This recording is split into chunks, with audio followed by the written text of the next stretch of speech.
we promote literacy to single teen moms who are accepting services, generally in social service shelters or maternity homes across the city. And the premise of our program is that we use books as a way of not only developing literacy, but engaging mom in the process of valuing literacy, because we know that if mom reads, so will her children. We've also know that from the research that reading fiction and narrative in particular promotes quick development of not only cognitive skills and literacy skills, but also it promotes social skills and empathy.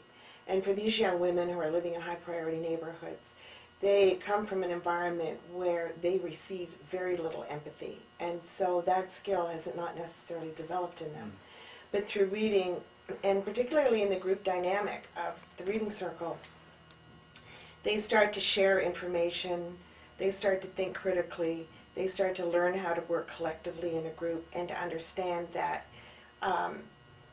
diversity is more than just something about race and culture. It's also about the way of thinking, the way of looking, the way of understanding things.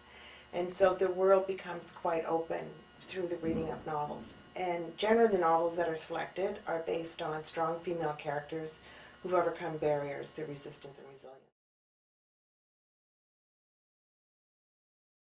We've received the CS2, which we talked about. We received Office, okay, Dreamweaver, and we're just putting an order in for QuickBooks. Okay. Let's change it completely. Partly because, you know, we had very old copies of software that were breaking down on us. We'd have one copy and, you know, try and fool around with that. And then, but you don't put that on tape, I'll get in trouble, won't I? So, so when TechSoup became available and we knew that we could get multiple copies of Office, it meant that we could put them on all of the computers, that they all would work, and then the women themselves can come in and work in our office, because many of them don't have access to a home computer. Mm-hmm. They have to go to a library. And the other thing that's really interesting is that when I first started this program, there were a number of computer training programs out there, and they were usually done in private school settings. So there would be the full paying customer would get the the new machines and the new software, and those who were there for other reasons, but they weren't paying for it, their computers were old, broken down, and the software wasn't current. So, you know, there's no point in training on equipment that you're not going to be able to use in a job situation. Mm-hmm. So it's really important that we have current equipment so that they can learn how to use it effectively.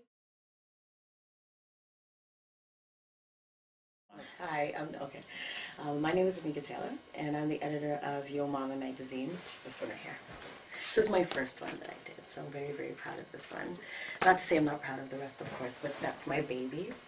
And we use InDesign to do these magazines.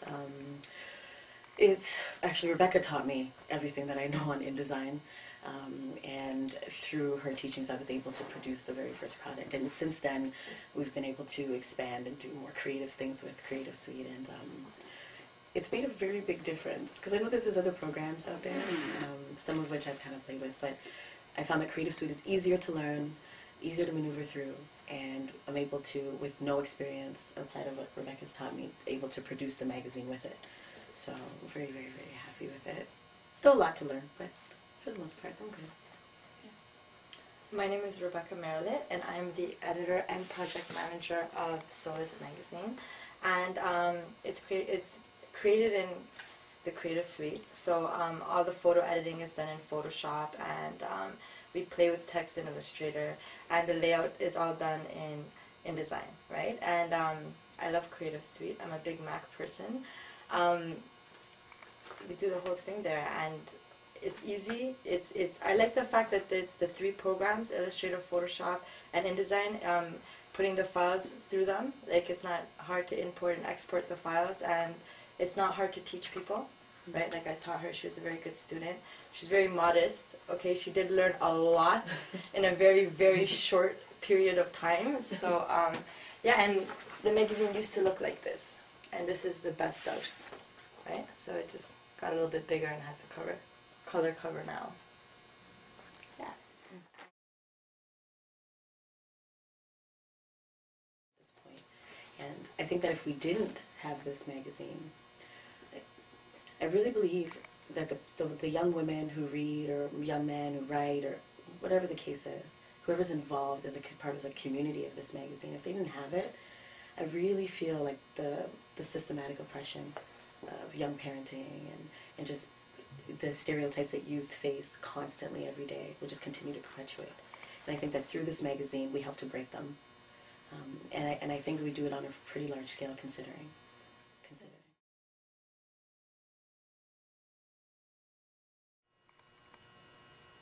Well, I think TechSoup Canada could offer some support maybe in doing some of the training to using some of the materials.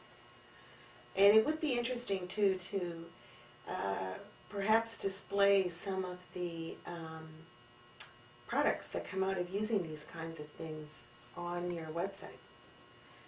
And maybe doing some group training where people just come together and share information about what it is they've discovered or found.